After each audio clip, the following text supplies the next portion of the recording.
Sa mga katik vloggers, mga subscribers, bago tsaka luma, mga supporters, mga dumaan, dumalaw at bumisita sa channel, lahat ng mga viewers, secret viewers at silent viewers, magandang araw. So dito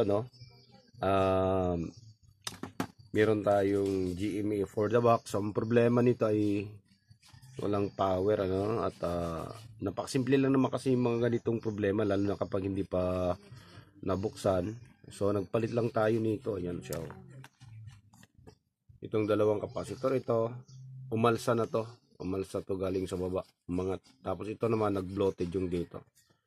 Yan yung binubuksa. Yan lang yung pinamadalas na napapalitan natin sa mga ganitong problema. Kaya kung may mga ganito mo kayo, pwede nyo naman patingnan sa yung mga nyo, pinagkakatiwalaang technician nyo, At huwag kayong matakot patingnan kasi sayang naman kung itatapon nyo, tapos bili kayo ng bago, mas mapapamahal kayo. Kaysa mga ganitong problema lang, magkano lang naman yung sisingilin. Hindi naman siguro lahat ng mga technician naniningil ng mahal.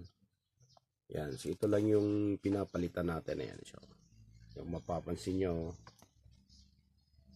bloated na. Tapos yung isa, ayan, umalsa na yung kanyang ilalim. Okay, so yan lang yung natin. Kaya pagka nagkakaroon kayo ng mga ganitong problema, so patingnan nyo na kaagad.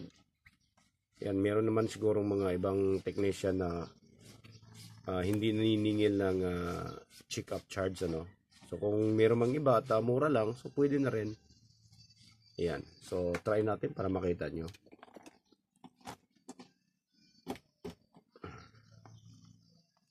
Okay, so nag-boot na siya.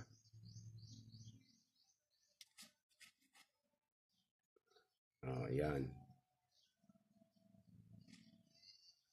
Okay, so gumagana na siya. So magkano lang naman to kapag ganitong problema lang. Ayan, ganitong piyesa lang dalawa, magkano lang naman to, wala pa sa 50 pesos yung dalawa.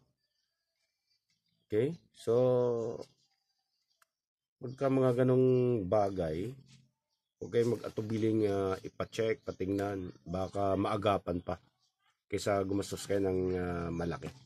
So hanggang dito na lang siguro tayo. So maraming salamat, God bless at bye bye.